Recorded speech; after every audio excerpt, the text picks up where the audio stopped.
Welcome everybody to the Good, Bad, and Ugly with Jose. We're on episode 6. Today you guys are in for a great treat. We have Jada Thoele, right? Solely, but close. Thoele. I knew I was going to mess it up.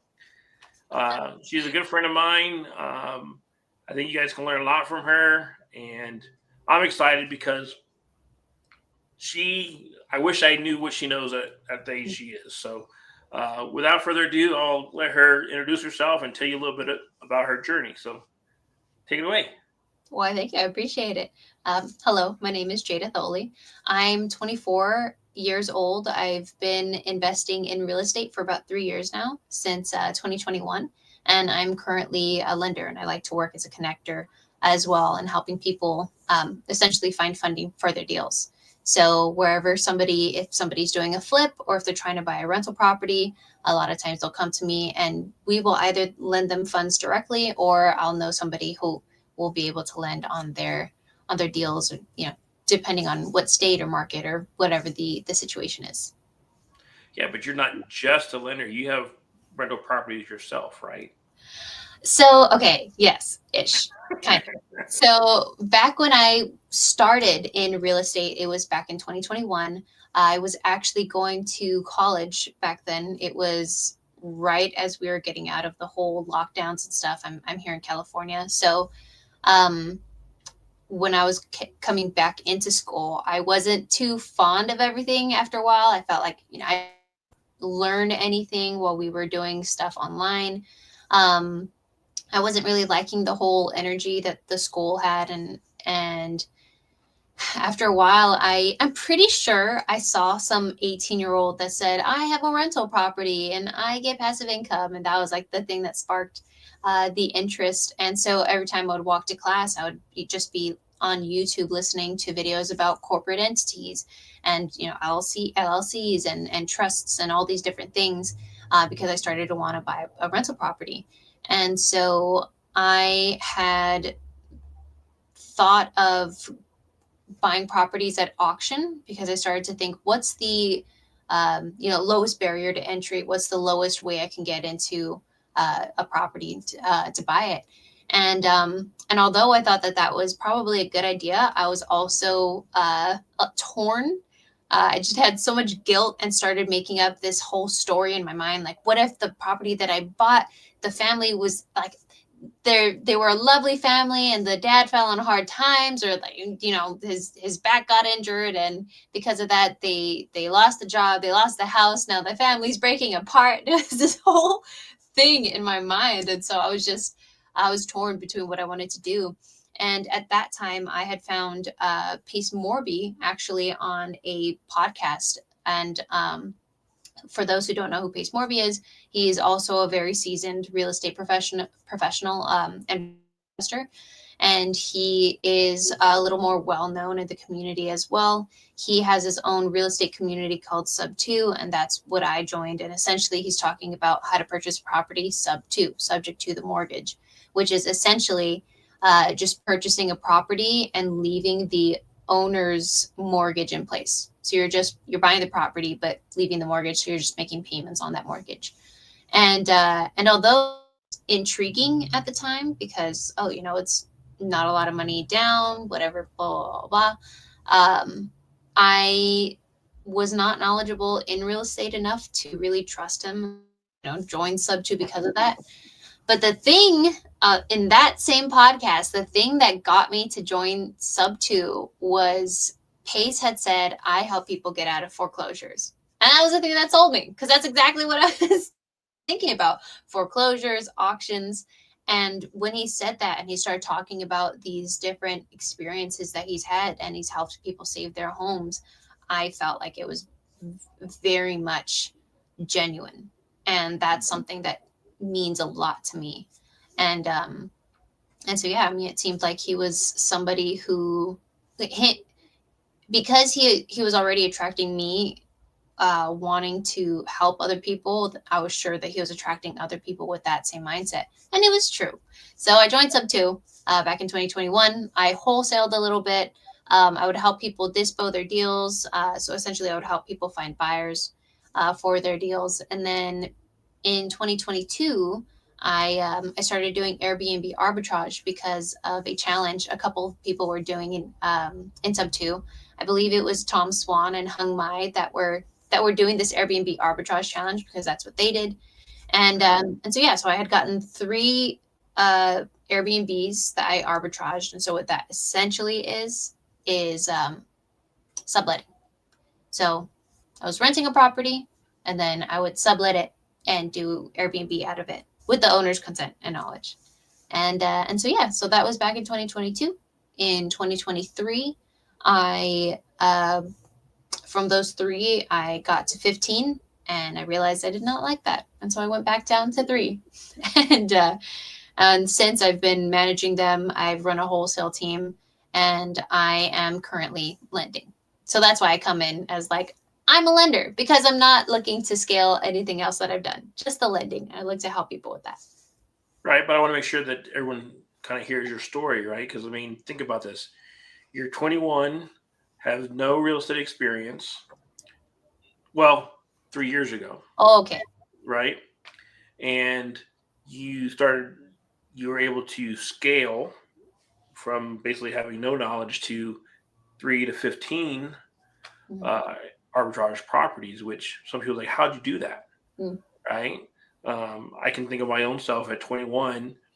I didn't have a lot of money. Most of the money, my extra money, was going to being very social, right? Going to dance clubs and hanging out with my friends.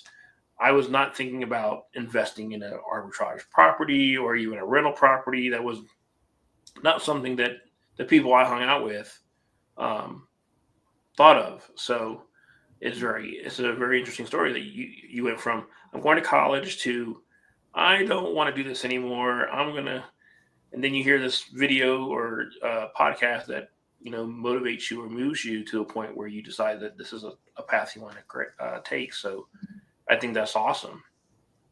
Thank you. So, and you and I are both a part of Sub Two, but it's funny that we're both part of Sub Two, but we didn't really get a chance to meet until you did the private money lending challenge Uh, through Chai. yeah, it was, I think, did the private money lending mastermind, and then I Yep, put everybody into the group chat. That was fun. exactly. So, do you want to share a little bit about, because you said you have a wholesale team, but I you're did. also a lender. So, kind of share how you've morphed yourself from somebody who doesn't really have a lot of real estate experience, and now you're building teams, building connections with people. I mean, Mhm. you're very active on Facebook. A lot of people know who you are, even if they don't know you personally, and they're willing to, work with you and ask you for money, right? Mhm. So, kind of share about that. Yeah. So currently, I am only doing the lending, but I think I'm somebody who doesn't necessarily like going alone. There's that whole saying, you can go fast alone, but you can go further with others.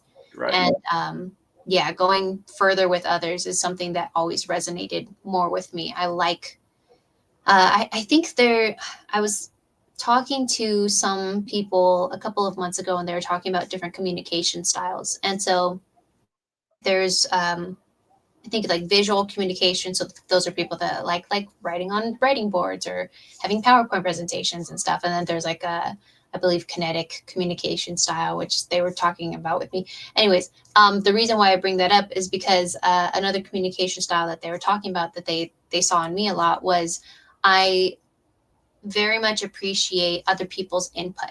So as I'm talking, if I'm in a group of people, I want to make sure that I'm looking at everybody so that they can um, not feel left out. But then it's also to gauge, especially if it's people that are older than me, if they're asking me a certain question.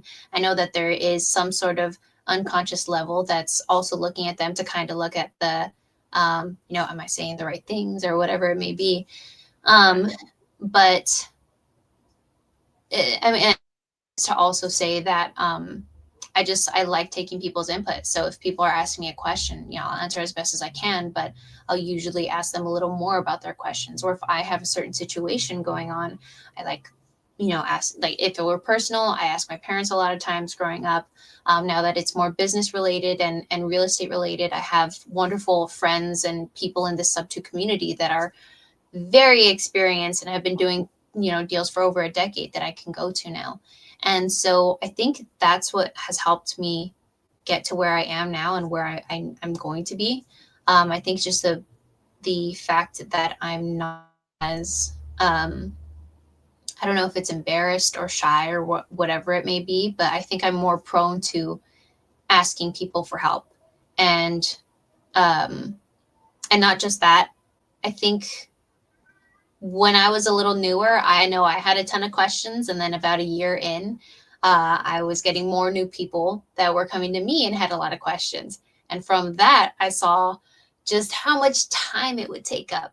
And so, thank goodness, I think I would watch videos and just kind of think about that situation now, and I would try to put myself into other people's shoes, and and so not only do I want to ask people questions. I want to ask them questions once I feel like I've given them enough value, so that they feel like, okay, I'll give value back to her now. So if I'm talking to people, or if I want to learn something from somebody, I'll do a little bit of research to know what they're doing, and if there's any way that I can give them any tips or whatever it may be, I usually try to lead with that first.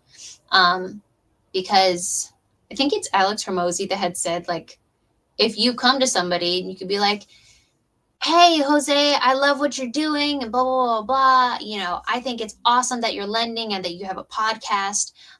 What can I do for you? I'm here for you.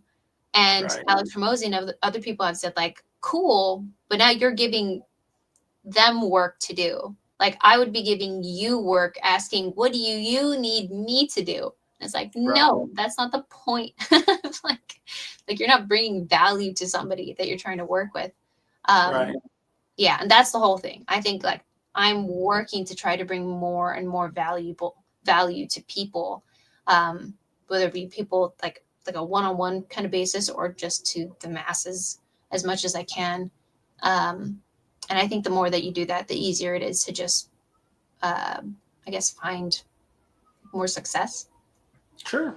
I think you're doing a great job. I mean, I see you all over, like I said, multiple Facebook groups, and you're out there on social media, letting everybody know what you're doing and how you can help them. So I think it's awesome, which is one of the reasons why I invited you to the podcast, so you can share your story and tell other people how they can work with you. Um, so you said you're a lender. I mean, lending has so many different avenues you can take. Can you share with us, like, the products or the way you have chosen to lend, and how people can maybe work with you and collaborate, help them close deals? Yeah, absolutely. The main thing that I do right now is DSCR loans. So, one, I do those nationwide, and two, if for those that may not know what a DSCR loan is, essentially it stands for debt service coverage ratio loan. So what that is typically it's for rental properties, and the loan isn't as borrower based as like bank loans or traditional loans. Essentially, it will look at the borrower. Like, no matter what, lenders are looking at risk assessment. So if somebody is new and they have no experience, and they're buying a deal really high to market value, DSCR lenders will still maybe be like, I don't know, maybe try to do this and this and this. But if somebody is, let's say, again, trying to buy something closer to market value, but they have a ton of experience, like they have like 14 rental properties, the lenders can see that a little more, and then rather than saying like, oh, I don't know if we're going to lend to you, they may they may just ask, what's your strategy on this one? Have you done deals like this a little before? Like, why are you buying it so high? And they'll understand that the lender's a little more experienced. He may have a different strategy that they may not know of. um, but anyway, sorry, going back to DSCR loans. So essentially, that loan, rather than being super borrower based and needing personal income statements and all these X, Y, and Z things, they'll mainly look at the borrower's experience and if the property get rental income that will be more than essentially the mortgage statement or the mortgage balance. Um, Mortgage payments is what I mean. So let's say the mortgage payment is $1,000 and the rental income that they're bringing in is $2,000. That would be like a 2-to-1 ratio. That would be great. That's fantastic. And you would totally get a DSCR loan. Most likely. I'm not going to say guarantee on anything. But that's essentially like the main loan type that I'm working on right now. It's really fun because a lot of people are getting into rental properties this way, or Right. a lot of people, what they'll do is they'll buy a property with a different loan. So they'll buy the property, they'll fix it up a little bit, and then they'll start renting it out. And usually they'll use a different lender for that, and that lender is usually giving them like a 6-month loan. So they'll give them a loan to purchase the property and to renovate it, but it's only for 6 months. So if somebody wants to keep a rental property, they want to keep it for, like 30 years or whatever it may be. And so what people will usually do is they'll refinance. So they'll refinance the loan with they'll refinance out the first lender, and then they'll usually use us for that refinance. So they'll not only be able to get a new loan, but they'll be able to pull out some cash to pay that lender out. Gotcha. So my experience with DSCR loans is a standard term would be like 80%, 80/20, right? Mm. 80% with 20% down. And then if you have, depending on your experience and maybe your relationship with that lender, those numbers could modify a little bit. Um, do you have that same type of terms with the people that you work with, or better, worse? Yeah, yeah. They range. I would say that that's one of our better options, 80/20. Another thing is, I don't know if all DSCR lenders allow this, but we do allow second position. So again, for those that don't know what positions are in real estate, there's a first position, and that's the lender that gives you the first loan, and that's the first person to be paid out. So if you were to go to a bank and get a mortgage, they're in first position because they lent you the money first, and so they're the first one to be paid back. So if somebody is wanting to buy a property, and let's say we're doing this, we're giving them 80%, and they need to come up with this 20%. Let's say they only have 10%. Well, what we do at times is we'll allow them to bring in another lender that'll be in second position. And so during those times, we can't stay at 80/20, but we'll go down to like 70 or maybe 75. They bring in a second position lender who can come in at maximum 15%. And so then that's a way for the borrowers to come in at 10%. So rather than that 80/20, they can come in at essentially like 90/10. But they'll have to split that 90 between a first position and then smaller second position. So do you guys require the investor that is borrowing from you to have some skin in the game, or can they borrow the whole thing? No, no. No matter what I do, it's pretty much requiring skin in the game, I guess. But more than anything, it's like I said before, it's the whole risk mitigation. Unless you've worked with somebody a lot of times, at least 5 deals together, um, I, yeah, that's just the way that we work. I want to make sure that my lenders feel like they are getting to know somebody and still like dating somebody before they marry and say, I will lend you everything. So, where was I going to go with that? DSER, second position. So, I shared with you the audience that you're 24, and I told you earlier that at 24 I didn't have you know a lot of money to invest in. So here you are offering DSCR loans. I mean, the purchase for a home could be upwards of 300K. So can you share with everybody how you are able to offer such a product? Are you using your own money? Do you work with relationships with banks or with private money lenders? How are you able to offer such a product? Yeah, well, when it comes to DSCR loans, typically those are longer loans. So those are like 30-year loans, kind of like something that you'd see at a bank. So that is usually with a more institutional lender. So whether it be with a bank or with somebody that has bank lines of credit, so it's kind of like one degree, or other lenders that just come together and they have a lot of different sources of income, and so they want to start kind of dabbling into longer notes like that. That's typically how we lend with DSCR loans. Now, we also lend on fix and flips nationwide. There are some states like Texas and North Carolina where we have even better terms because that's where our companies are based in. And most of my partners have invested in Texas and North Carolina for like a decade. And since it's like their own money, like directly, they are willing to go lower on the rates and offer, discount programs and stuff like that. So that's another thing that we offer. And then lastly, I am also coming in with my own money at times for, certain projects. So there was I believe it was about a $50,000 loan for a rental property that I had brought in a private money lender on in the summer. I think it was either the summer or September.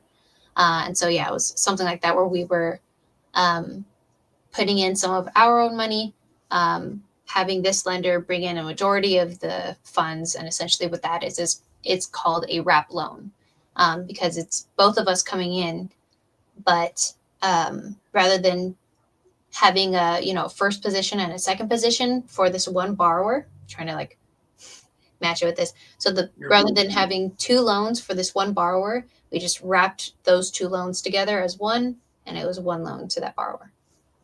Nice. Thanks. That's awesome. Yeah, I want to do more.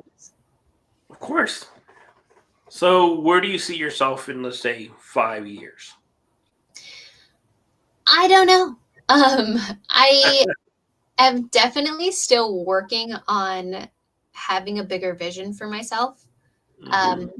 I know right now a lot of people talk about their Mount Everest and what is the thing that you're striving for? What's your goal?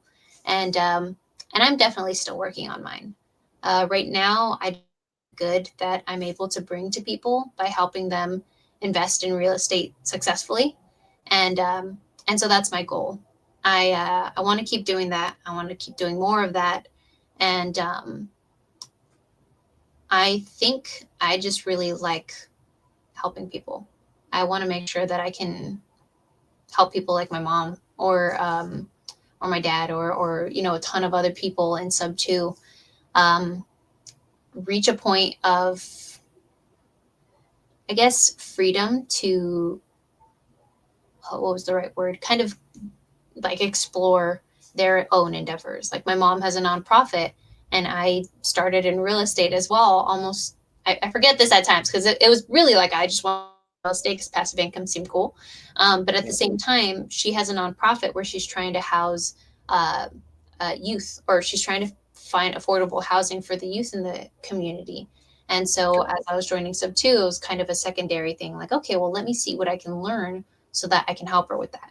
And so the more and more that I've been in sub two in the real estate field, we're actually getting really close to being able to do that. And so that's what I just want to do more of. I feel that other people can have, a clear vision for themselves in 5 years. And even if I don't, for myself, I can help them. And I posted a reel about this today.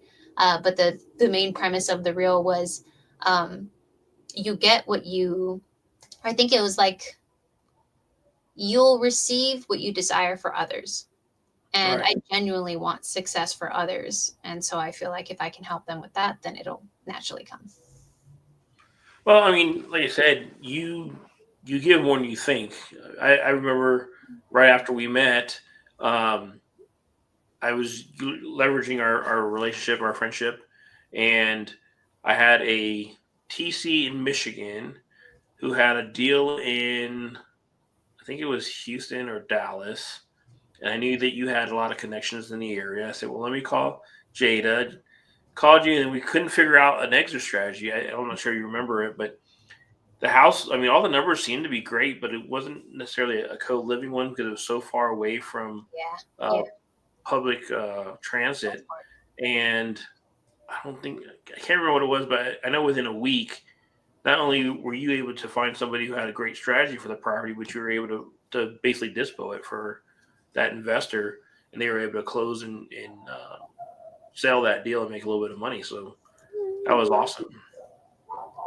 Yeah, that, So that's the thing that I really like, and I just like helping people. And it's like, well, if I don't know what to do, I probably know somebody who does. So just connect that's the them. nice thing about this community too, right? If you don't know somebody, or if you don't have the resource, you probably know somebody who does. Because I can't tell you, it's probably been at least a good handful, if not a dozen times, that I reached out to you to help other investors, because I know you have either one, a foothold in that market, or two, somebody in your network that you've expressed to me has a foothold in that network. Hmm. Uh, so it's always come to fruition that this has been I don't know about you, but for me, it's been a very fruitful relationship, because I've been always able to lean on you and say, "Hey, Jade, I got somebody who needs something in Houston." You're like, "Hold on, I got somebody for you," or send me the information, and I'll pass it on, or something like that.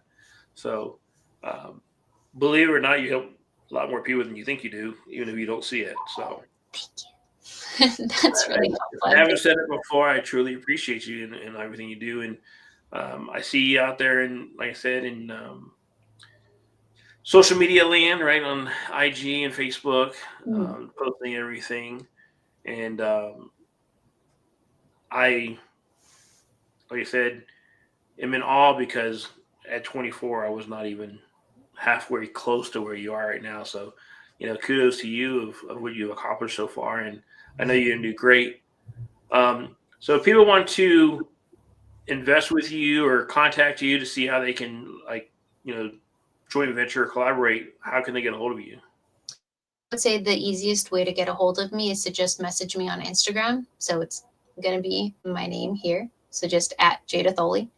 Um, and yeah, I would say DM me. I have noticed that Facebook has like a spam folder now, and so I get a lot of messages in there. So I'm like, let's just bypass that. Um, and yeah, so first things first, I know a lot of people are like, make it easy and send people a form or send them to your website, and I'm just more of a people person. I would rather, especially right now, it's not like I'm Sure. getting like 5,000 leads a day or anything, so I have the opportunity to touch base with you and understand what do you do and what are you looking for, so that I'm not just sending you a form and then you submit the form and I say, oh, sorry, no, I can't help you. It's like, no, I've spoken to you before. Uh, you know, I will send you the form if I think we can work together and we can help. Otherwise, I'll direct you to somebody that I think may be able to. Right. So you mentioned that you have capital to offer. What is it, something that you're looking for that somebody can bring value to you?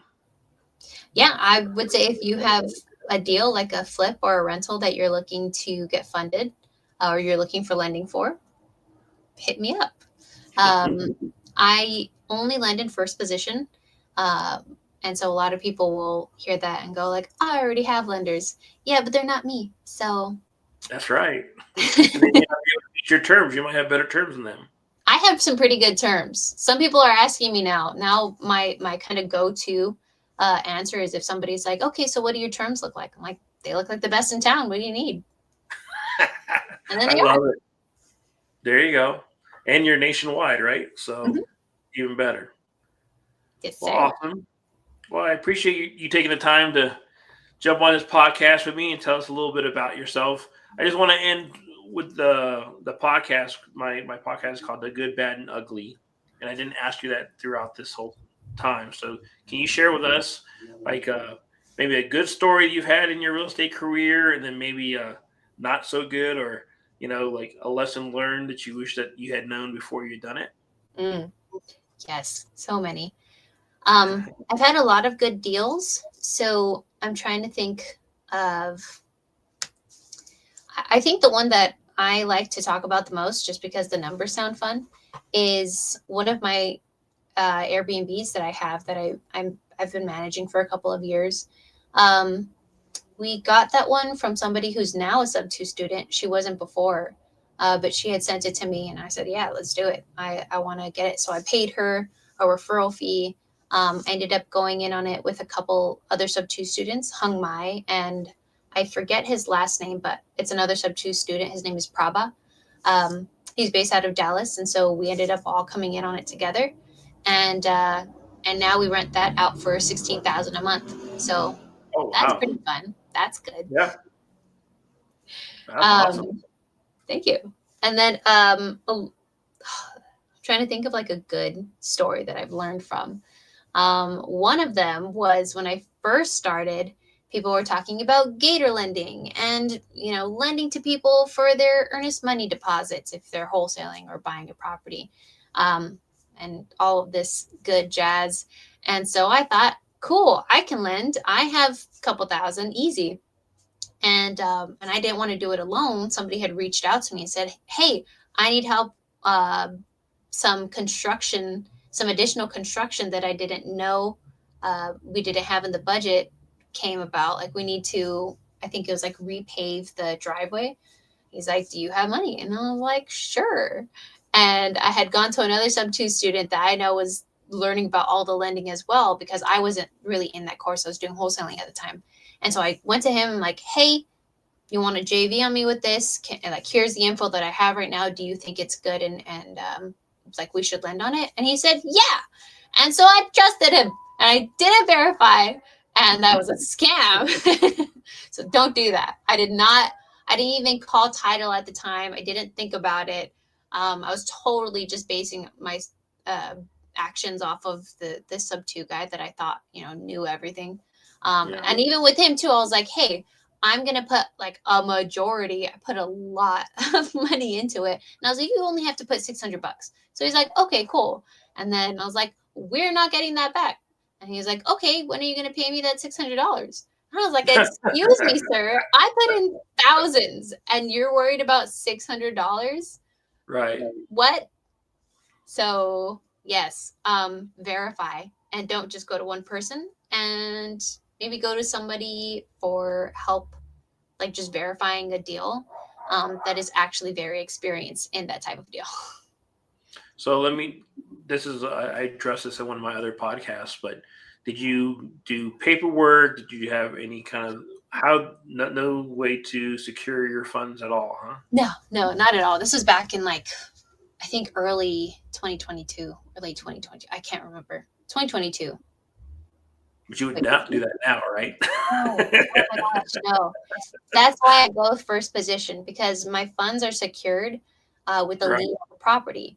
And so essentially, the lien on the property is as much as we're putting into it.